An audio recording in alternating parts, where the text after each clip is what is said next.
Mark Sanchez was reliving his draft day moment, and apparently he thought he was going to the Seahawks. The night before the draft, the Seattle Seahawks called and said, if you're available at number 4, we're taking you.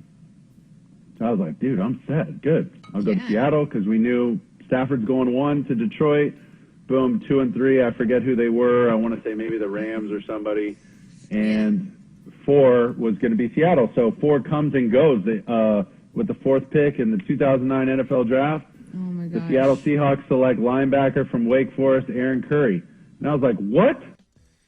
Can you imagine if Mark Sanchez was drafted, what might not have happened here with the Seahawks and their next head coach? Do you think Pete Carroll would have wanted to come and take the job if Mark Sanchez had just been drafted essentially as the quarterback, the franchise quarterback of the future? I wonder about that, just given the way that Pete Carroll talked about Sanchez when he declared for the draft, Danny.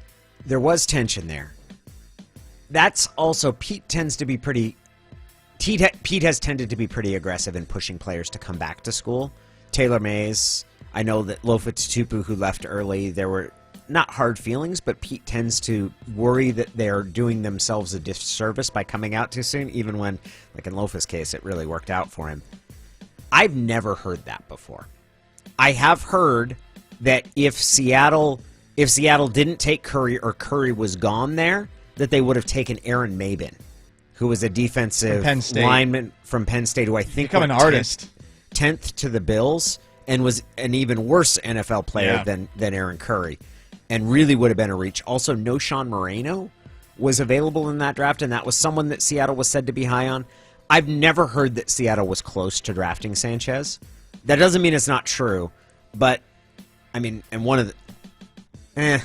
maybe that's what Ruskell said, but I'll say this, that everybody that I've talked to on the coaching staff side of that, Sanchez was not part of the discussion. Whatever the case... Would it have changed anything, though? I think it would have. I mean, with Aaron Curry, you weren't married to anything, and yeah, he was a disappointment, but... Honestly, Aaron Curry or Aaron Mabin would have been better than having Mark Sanchez in there. Mark Sanchez, you would have tried to make that thing work regardless. And that might have wouldn't that have potentially bought Jim Mora a little bit more time as the head coach of the team? Were things that bad? Would you really want to fire a head coach after the first or second season of a quarterback?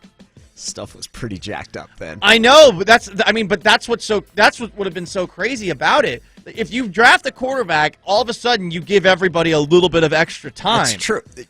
That's a very good point, Paul. If you draft a quarterback, it would be hard to, at the end of that season, decide. You had a GM who was entering his final year of his contract. You had a coach that was in his first year of his contract. And the former coach, who a lot of people wanted to come back, was doing a weekly radio show in town. Like, it was a massive mess. And what Paul Allen decided was, we're just going to reboot it. And they ate an awful lot of money from Mora. Like, they ate 3 years of money on his contract. Dang. To fire him. And he was 1 year into a deal. Would it have bought him another year? I don't know. I don't think it would have affected Pete taking the job, because it's not like having Sanchez would have been worse than when Pete and John came here. They knew the one thing they had to prepare for was to find the next quarterback. They had to find the next quarterback for Matt Hasselbeck. It doesn't mean that they were closing the book on him right there, but they knew that was the next order of business. Right, but would they have necessarily known that's the next order of business right away? I mean, that would be almost like you have a year-long feeling out process at the very least in 2010. Which is kind of what they had anyway with Hasselbeck. I guess that's what I'm saying, is that you would have had a quarterback. They wouldn't have been sink or swim with Sanchez, and they might have gotten to the next quarterback at about the same pace, right? Yeah. Like, they probably would have been, after 3 years, it would have been very clear that Sanchez wasn't the guy. I don't think it would have precluded them from doing anything. It was weird, though. I mean, Sanchez did have good moments early on, even though he was not good, if that makes sense. It was basically just because they handed the ball off, right? He didn't have to do anything. I thought that he played a really good game in the AFC Championship game against the Pittsburgh Steelers. In fact, I think he was the only Jet that showed up for that game. Weird world. Yes, it is. That's a world I'm glad we don't live in.